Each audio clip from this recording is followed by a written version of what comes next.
私は元陸上選手で今はスポーツの指導などを行っている為末大と申します。世界中には才能がある若者がいますけれども、経済格差やさまざまな差によって才能が発揮できない状況になっています。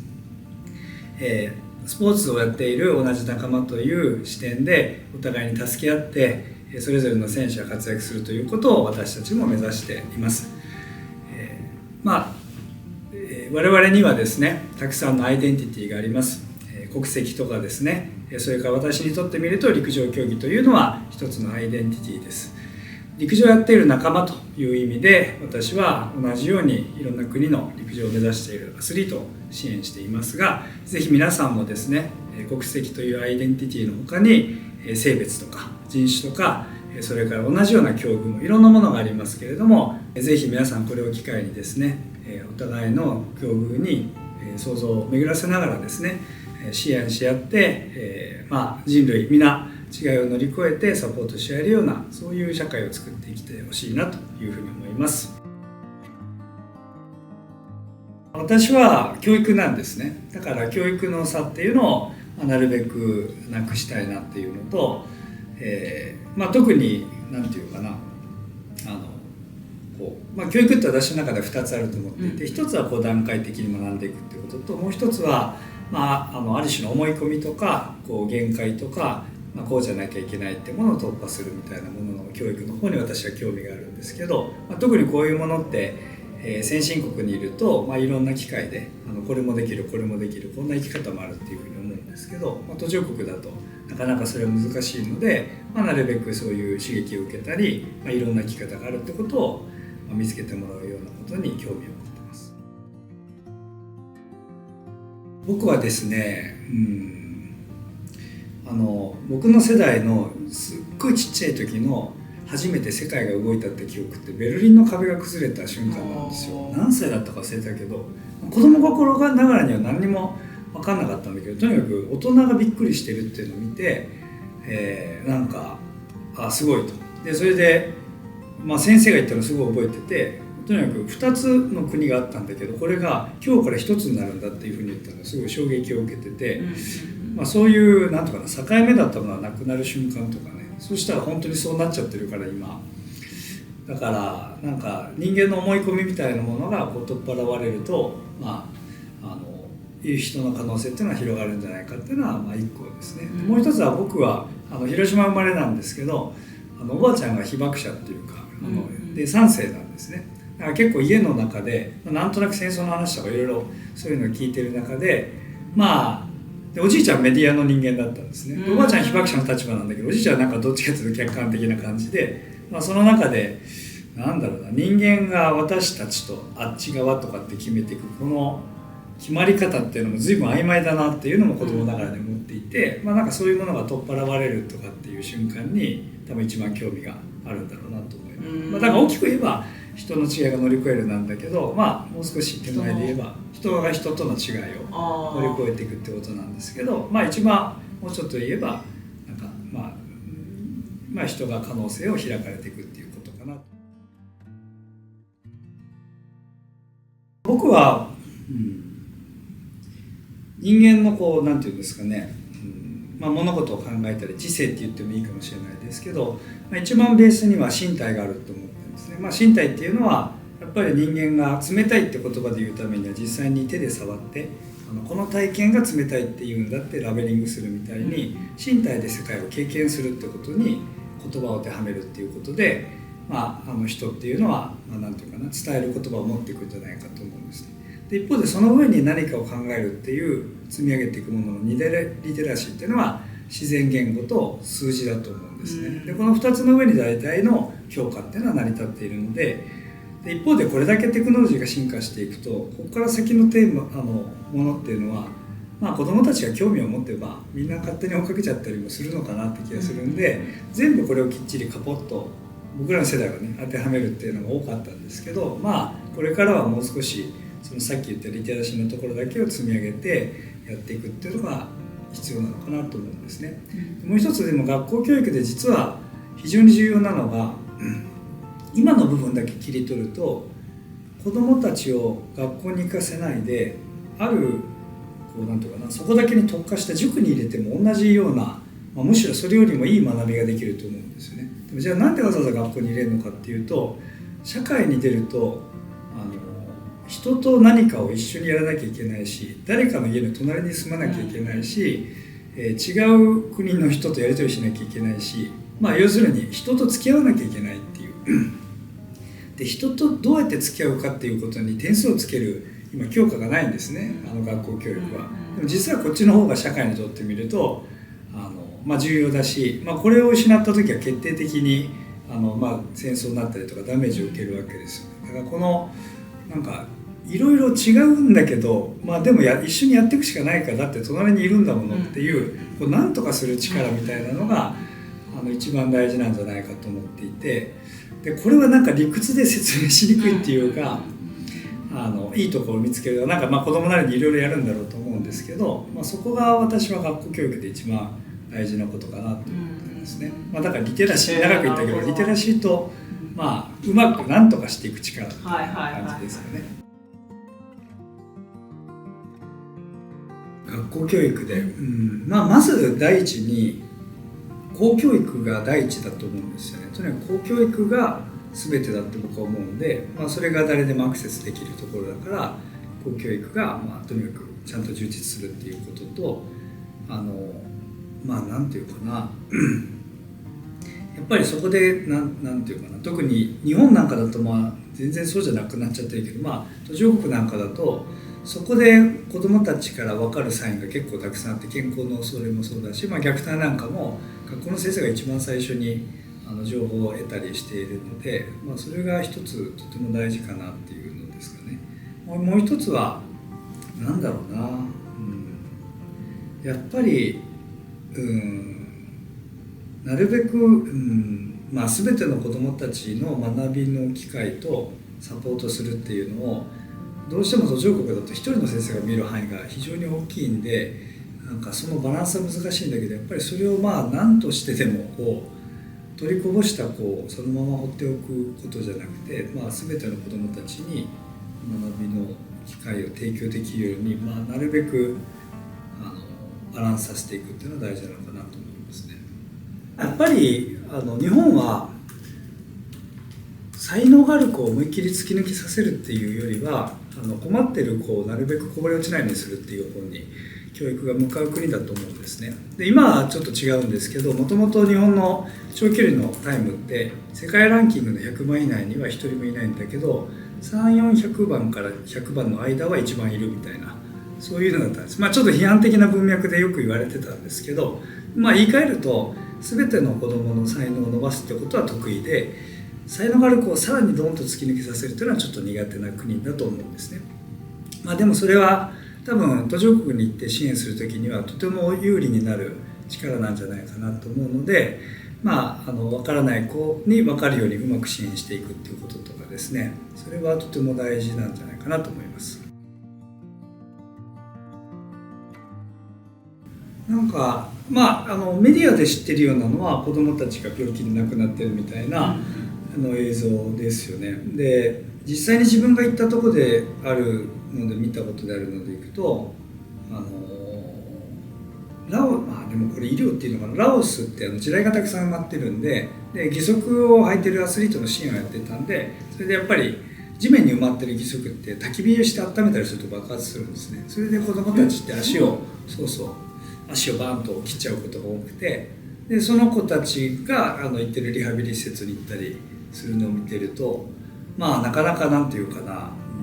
義足もですよ、だから木なんかで作ってるんで、その義足と足がくっついてるところがいろいろ焼けてただれちゃってなんとかなってるみたいなのがあるのが一つです。あとはなんだっけ、ボツワナだっけな、南アフリカの上かな、ボツワナに一回行ったことがあって、そこはちょっと孤児の子たちがいるのがあったりしたので、これもちょっとなんとか医療と違うかもしれないけど、でも結構病気になった子たちが病院に行くのは結構難しい、なんとかアクセスが難しいみたいな感じで亡くなっちゃったりっていうのがあるっていうのを先生が言ってるっていう、そんな感じですかね。比較的私の世代ぐらいまでは、国内に非常に何て言うかなフォーカスしてるような気がする、上の世代の方の方がもしかしたら、人にもよると思うんですけど他国の状況に対して興味を持っているような気もするんですけど、でやっぱり戦争が終わって直後の世代なんですね。その後の世代が我々の上の世代で、そうするとやっぱり経済的にどうやって復興してやっていくかって、バブルも経験しているような世代なんです。で我々の世代は、一回も日本が豊かだった少なくとも右肩上がってたところは経験しなくて、下がっていったところをずっと経験している世代で、若干ながらの若干じゃないかもしれないなんとなく敗北感がある世代っていうんですかね、その中でもみんな一生懸命やってきたっていう感じがするんですね。で次の世代は私どのくらい分かってるか分からないですけど、やっぱりもうちょっと吹っ切れてるっていうか、例えば我々の頃ってグローバルに行く時はなんていうんですかね、メジャーリーグに行く時もメジャーリーガーのふりをしないとってだったんですけど、今大谷選手とかってなんとなくそのまんま日本の野球プレーヤーがいてそのままプレーしたら世界一になってるっていう感じがして、力みのなさっていうのがあるなと。あれは我々の世代にはないんですよ。我々の世代は必死でなろうとしてた感じがするのが、あるがままでいけてるっていうのは感じます。それが社会課題への向き合い方もちょっと力みがあるのに対してもう少し自然に向き合ってるかなっていう印象がありますかね。そういう向き合い方の違いによって、重要視しているような課題、例えば保険課題の中でも、年代によってこういう着眼点が違うとかっていうのを何か感じられることはありますか？保険は、どうだろうなでもやっぱり寿命がどんどん伸びていって医療が良くなっていくっていう、これより上の世代だとするとまだ公害問題とか本当にいろいろ医療に関する問題もあったんですね。でそれらが、いろんな努力もあって解決されていって、我々世代になるともうそういうものはだいぶ少なくなって、日本は世界で一番長寿で健康な国だっていう評価をいただいている感じだったんです。でもちょっとそれを国外までっていう意識はあんまりなかったような気がしますからね。それがやっぱり次世代の方の方がもう少し、これももちろん人によるんでしょうけども、もうちょっとそういう国っていう範囲がそこまでこだわりなく広がっているような印象があります。あとリテラシーもやっぱり高まってますよね。やっぱり私はやっぱり人ってそんなになんていうかな、そんなに客観的でいられない、何かの上に立たないと物事を判断できないと思うんですよね。でそれがこれまで人類史っていうのは宗教っていうので底支えをするとか、科学で底支えをするとかいろんな方法をやってきたと思うんですけど、でもその立ってるもの自体を疑うってことはやっぱり人間なかなかできないので、それ何の上に立つかっていうのが、大事だと思うんですね。で我々の頃はそれは、新聞の一面をみんなでなんとか国民の底支えを作ろうとしてたっていう感じで、いろんな問題もあったんですね。そこにそれが全てになっちゃうので、全員ある種ある方向に思い込んでる可能性はあるんだけども、一方でみんなが同じものを見てるっていう基盤はあったと思うんですけど、今はそれがなくなって自由になった一方で、それぞれの人が何の上に立ってるかがもうよく分からなくなってきちゃって、どこから話し始めていくか難しいみたいな、例えば医療領域で言えばきっとワクチンの話とかもう立ってる人によってみると全然違う見え方をしてしまったりしていて、どこから積み上げてこの事実を伝えていけばいいのかっていうのは難しくなってるっていうのはある気がしますね。まずすごい面白いのがあって、これ誰が言ってたのかな、あんまり例としていいかわからないんですけど、やっぱり多国で情報戦がありますよね、いろんな国で。その中で、ある国を理解するっていう時に、特にリーダーですね、そのリーダーを理解するので一番いいのはその人が20歳の時に書いてる文章を読めっていうんですね。それはその時にもうすでに価値観は大体決まっていると。でしかも大人になる前よりもピュアなんで、大体むき出しの価値観がそこにあるって。でこれ言い換えてみると、20歳ぐらいまでにした経験がその人の価値観を形成しているとも言えるかなという気がするんです。我々の世代って、もうちょっと上の世代は学生運動とかいろいろあったんですけど、我々の世代はなんかノンポリなんですよ。要するに何のポリティクスもなくて、目の前にある、まあそういうもんかなっていうのをパッと受け取るっていう、まあちょっとそういうものは置いといて、むしろなんかもうちょっと別のことをやるのが、なんていうかな、いいみたいな感じがあったっていうのがある気がするんですね。だからあんまり一個一個の政策を見ながらどれが正しいんだろうかっていう投票行動よりも、まあなんとなくその時に決めた振る舞いがずっと2、30年続いてるっていう印象がありますね。それがなんかあんまり投票する党が変わらないっていうのは一つある気がしてて、もちろんそれも本当に人によりけりだと思うんですけど、というのがまあ一個ある気がする。それであとは、まあ、日本って結構世代でなんていうかな、切っていく仕組みがすごい強く残っている国だと思うんで、そうするとその世代においてまあなんかいろいろあるうちにあの人を応援して、まあ、それが最初はピュアかもしれないけど政治家になって頑張ってもらおうとかいろいろやっていくうちに、当然長くやっていくとそこに関係ができていくんで、まあ、意識しようがすまいがどうしてもそこに利害関係とか、まあ、利権って呼んでもいいかもしれないけど、そういうのができていくと余計に動かしがたくなって上がっていくっていうのかな。でそれがアメリカみたいに政権交代がバンバンってあったりするとそれも毎回引き剥がされたりするんだけど、まあ、日本の場合あんまりそれがない国なんで、なんとなくそれでこの塊はこの塊ってままこ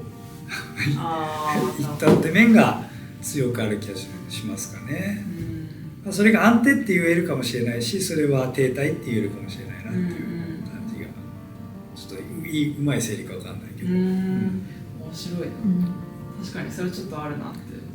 やっぱりね我々世代ぐらいでちょっと上の人たちが会うと、いやいろいろあったけどなんとかちゃんとよく頑張ってきたなっていう絵をいっぱい見るんですけど、なんかそれがまさに仲間でもあるんだけど一方で裏切りがたいもつながりになっちゃってて、それがまあ意図せずしてなんか動かしにくい仕組みになってるような気がしますかね。まずですね、2つあるなと思うんですね。一つの方はアスリートっていうよりもアーティストも含んだ方がいいと思うんですけど、我々はですね、まあ、10代20代とかで活躍することが多いんですけど、でそれから10年20年ぐらい経って話しかけられる時にどう話しかけら為るかっていうと、為末さんがメダル取った時応援してました。あの時僕は受験生でとか、あの時私は、子育てをしててっていうなんていうかな、自分の人生の節目とその見てる映像が結びついてるんですね。だからなんていうかな、鑑賞してるっていうのはその自分の人生のある一場面に選手が入ってるってことが多いんですね。で多くの場合はアスリートもアーティストもまあ声かけてくれるぐらいなんで勇気づけられましたみたいな。だからただそれはなんかただ鑑賞物で勇気づけられるというよりもその人の人生と深く結びついてるんで、それですごい記憶に残ってるんじゃないかなっていうのは一つですね。もう一つアスリート特有のものは、まあ、アーティストもあるんでしょうけどアスリートは特に強いのはあれ犠牲でしょうね。やっぱりある目的を達成するために犠牲を払って、犠牲っていうのはまあトレーニングとかいろんな労力とか、まあ、練習してる時間は他の楽しいことはなかなかできないので、そういうことをやってそこに立ったっていう瞬間があって、でこれがまあアスリートの場合で一番インパクトが大きいのは大体の人がそうだっていうことなんです。大体の人っていうのは、日本人もそうだし、韓国人もそうだし、それからアメリカ人もそう、まあ、大体どの国籍の人もそこに行こうと思うとそれをやらざるを得ないっていうか、だからそれが結構いろんなものを超えて感動を呼ぶんじゃないかなっていう気がします。まあなんか人間を見てしまうっていう感じですかね。やっぱりなんていうかな、思い込みを取り払うっていう役割だと思うんですよね。で思い込み、まあ、一番なんていうかな、やっぱり子供の時にまあ大きいんでしょうね、おばあちゃんとかの影響が。なんかとにかく人間の能力を阻害する最大のものっていうのは偏見とか、まあ、戦争もそうですよね。だからなんか決定的に人と人がダメになっちゃう瞬間とか人を抑え込むっていうものを避けるにはどうしたらいいかっていうと、まあとにかく人が気づき続けるっていうか自分のアイデンティティを揺らし続けるっていうか、もしかしたら違う視点もあるかもしれないと思い続けるっていうか、そういう揺さぶっていくことが一番大事かなと思うんで、なんかまあ固めるっていうよりも問いかけるとか、こここをはっきりさせるっていうよりも境目をそれをなんか埋めるなり揺さぶるなりするっていうか、そういう役割をこなすことが多いかなと思いますね。突き詰めるとこれなんか我々の範囲の話だと思うんですよね。で、結局社会ってある世代が作った資産を次の世代に引き継いでいってこれを循環させることで、その範囲の際が私たちっていう範囲で、それが一番狭いと家族で、もうちょっと大きいと社会とか地域とか、国家みたいなものがあって、さらに大きいと人類ってことになると思うんです。で、結局ずっと人類史ってこれを小さくしてここと間の境目が争ってそれじゃダメだって広げてまた狭めてっていうこれをずっと繰り返していると思うんですけど、歴史上狭めてよかったことはないと思うんですよね。でかといって完全に広げてしまうと日本の子供に払うお金と、例えば他の国の子供に払うお金全く同じようにできるかってこれも難しくて、結局傾斜の話だと思うんですけど、でもこれが回り回って自分たちにも不利益があるし、もうちょっと大きな視点で言えば、自分たちっていうアイデンティティの一番根底って人類だと思うんで、人類にとっての良いこともないしっていうなんかそのバランスなんだろうと思うんですね。で必ずこういうのって揺り戻しが来るので一回閉じてしまうと、そこで不安定になるとか、または違う国のなんか分断を非常に強くするとかっていうのも出てくると思うし、だけどやっぱり結局私は大事なのはなんか関係することが増えていく中で相手の中に人間を見るって自分と同じものを見るっていうことをどれだけみんなが経験して、想像して共感を失わないようにするっていうか、そこが、私たちなんだって範囲をそこに広げていくっていうことは大事なのかなって思いますね。でそれがなくなってしまうと本当に良かった試しはないと思うので、歴史上やっぱり旅をしてくださいなんじゃないかなと思うんですよ。なんていうかな、私自分の人生で本当に良かったのはスポーツは基本先進国で行われるんですね。試合はオリンピックも全てでも、ある機会があって途上国の現場を見たらもう陸上競技場どころじゃなくて、つまり僕は世界一決定戦出てると思ったんだけど、実際には地球の3分の1ぐらいの決定戦で3分の2の人はスタートラインにも立ってないっていうのを見たのが、選手の終わり際だったんですよね。だからそれがあるだけでも視野が全然違うっていうか、自分が見えてる世界ってやっぱ自分が見てきたものまでしかどうしてもね広げられないと思うんで、だからぜひ皆さんには旅に出てもらうとかいろんな人と話してもらうとかっていうことで、そこからやっぱりちょっとふっと違う視点が入って、もしかしたらそうじゃない世界もあるかもしれないっていうのが増えていくんじゃないかと思うんですね。そのことが回って皆さんの人生の豊かさにもつながると思うので、ぜひ旅をしていろんな人に会ってほしいかなと思います。